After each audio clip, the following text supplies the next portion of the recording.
आज मैं आपको एक ऐसे प्यार की अद्भुत कहानी से रूबरू करवाने जा रहा हूं जिसे सुनकर आप रोमांचित हो उठेंगे।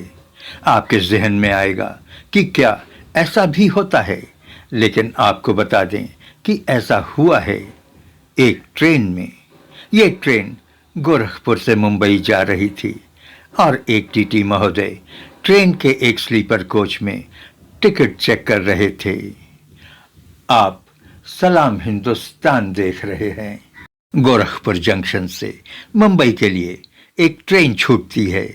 5-6 टीटी जो प्लेटफॉर्म पर खड़े आपस में बात कर रहे थे, अपने अपने कोच की ओर लपकते हैं। थोड़ी ही देर में ट्रेन सरपट भाग रही थी। टीटीई जिसका नाम रोहित गुप्ता था और जिसकी उम्र लगभग 31 वर्ष की रही होगी, पैसेंजर्स का टिकट चेक करते करते उस बर्थ पर पहुंचता है जहां 2 खूबसूरत लड़कियां बैठी थीं।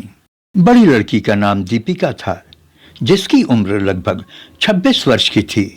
दूसरी लड़की का नाम रितिका था, जिसकी उम्र करीब 21 वर्ष की थी।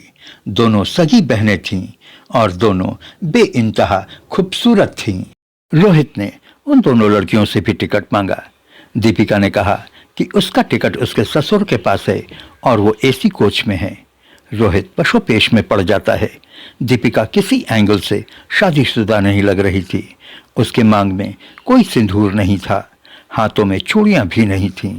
फिर ससुर और उसका पति उसको एक स्लीपर कोच में छोड़कर एसी कोच में कैसे बैठ सकते हैं? रोहित को उन लड़कियों की बात पर यकीन नहीं हो रहा था। उन लड़कियों से उसने कहा कि ऐसा कैसे हो सकता है? क्या वो उसे भ्रमित, उसे बेवकूफ तो नहीं बना रही हैं? रोहित के थोड़ा कड़े रुख अपनाने पर दीपिका की आंखों में आंसू आ जाते हैं। ये कमबख्त आंसू आंखों में नहीं थमते हैं और लुढ़क पड़ते हैं। रोहित एक अच्छे स्वभाव का व्यक्ति था। पहनावे से लड़कियां भी अच्छे परिवार की लग रही थीं। उसके दिमाग में आता है कि शायद एसी का टिकट नहीं मिला होगा, इसलिए शायद स्लीपर का टिकट लेना पड़ा हो। तभी दीपिका की छोटी बहन बोलती है, सर, टिकट वास्तव में ससुर जी के पास ही है। रोहित बोला, ठीक है, रोइए नहीं, मैं आपके ससुर के पास जाकर टिकट चेक कर लूंगा। आप रोइए नहीं प्लीज। ट्रेन सरपट भागी जा रही थी। रोहित पैसेंजर्स के टिकट चेक करते हुए आगे बढ़ जाता है।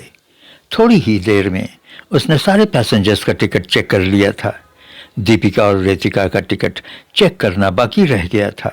रोहित अपने कोलीग से पूछता है कि इस नाम का कोई बुजुर्ग उसके कोच में ट्रैवल कर रहे हैं क्या? उसका साथी पूछता है कि बात क्या है? रोहित कहता है कि कोई खास बात नहीं है और उनको टोकना भी नहीं।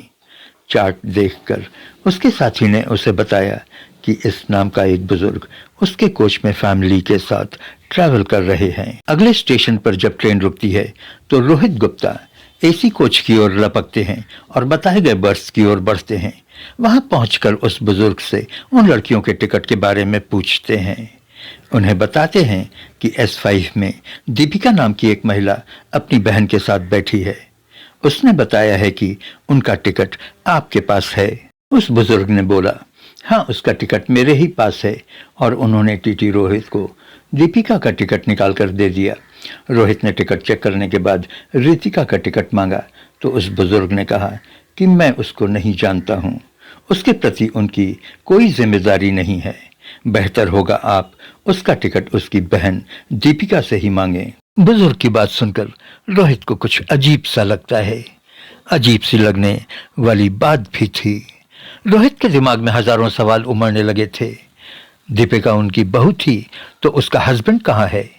रोहित की आंखें उस शख्स को तलाश रही थीं, लेकिन वहां ऐसा कोई शख्स उसको नहीं दिखा। एसी कोच के उस बुजुर्ग के पास 4 टिकटें थीं। बुजुर्ग और उसकी वाइफ का, एक 20 साल के लड़के का और दूसरा एक 18 साल की लड़की का, सिर्फ 4 लोगों का टिकट। तो दीपिका का हस्बैंड कहाँ है? रोहित से रहा नहीं गया। उसे दीपिका और रितिका से सहानुभूति होने लगी थी। उसके हस्बैंड का पता नहीं, बाकी का परिवार एसी में चल रहा है और बुजुर्ग की बहू ट्रेन के स्लीपर क्लास में चल रही है। आखिर माजरा क्या है? रोहित ने उनसे पूछ ही लिया, आपका लड़का कहाँ है? मतलब? बुजुर्ग ने पूछा। आपकी बहू सेकंड क्लास में चल रही है और आप एसी में। क्या एसी का टिकट मिला नहीं? इस बात पर वो बुजुर्ग भड़क गए। उन्होंने कहा, क्या हमें आपकी इजाज़त चाहिए स्लीपर में चलने की? क्या हमें एसी में नहीं चलना चाहिए? रोहित अचकचा गया। तभी बुजुर्ग की वाइफ बोलती हैं, मेरे बेटे की मौत हो चुकी है, अब वो इस दुनिया में नहीं है। सॉरी, मेरा आपके दिल को दुखाने का कोई इरादा नहीं था, मुझे माफ़ कीजिए। बुजुर्ग महिला बोलती हैं, अब तो बहू का पूरा बोझ हमारे ऊपर है। उसको मना किया था कि अपनी बहन को अपने साथ मुंबई लेकर न चले, लेकिन वो मानी नहीं। मना करने के बाद भी वो उसे लेकर चल रही है। ऐसे में उसकी बहन की जिम्मेदारी उसी की है और हम लोग उसके बारे में कुछ नहीं जानते हैं। उसका टिकट आपको दीपिका से ही पूछना चाहिए। रोहित पूरा माजरा समझ चुका था।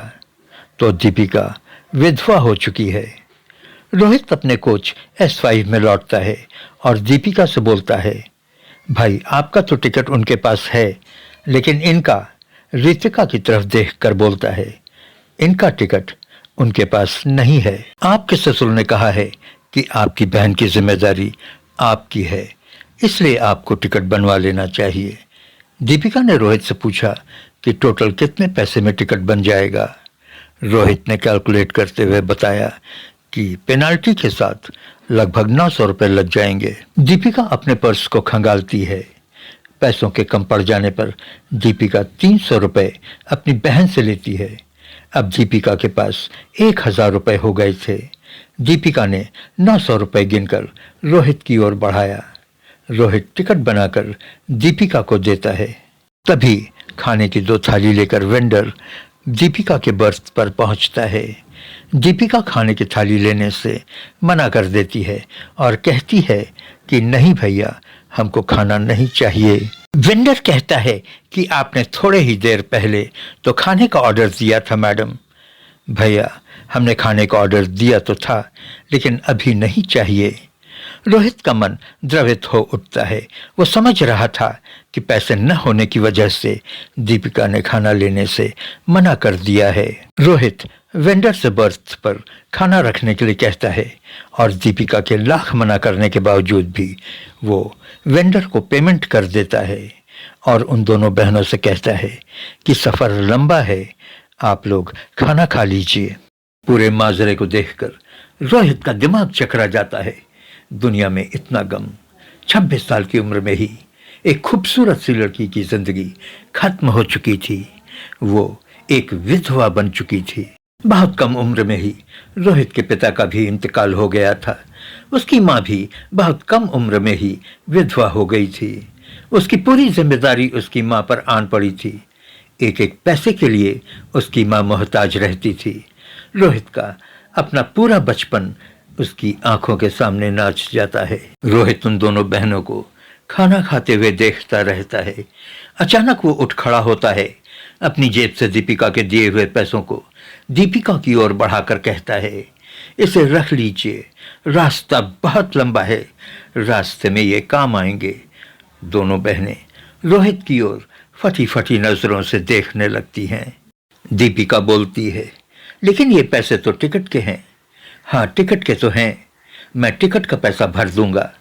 मेरी ड्यूटी कानपुर तक ही थी, स्टेशन आ चुका है, मैं चलता हूँ। आप लोग अपना ख्याल रखिएगा, आप लोग बहुत अकेले हैं। रोहित रुआसा हो चला था। ट्रेन रुक चुकी थी। रोहित तेज कदमों से ट्रेन के नीचे प्लेटफॉर्म पर उतर चुका था। रोहित जा चुका था। दीपिका के मुंह से निकलता है, आप बहुत अच्छे हैं। रितिका भी बोल पड़ती है, हाँ दीदी, रोहित जी बहुत अच्छे इंसान हैं। ट्रेन तेज रफ्तार से भागी जा रही थी। कब कुर्ला टर्मिनस आ गया पता ही नहीं चला।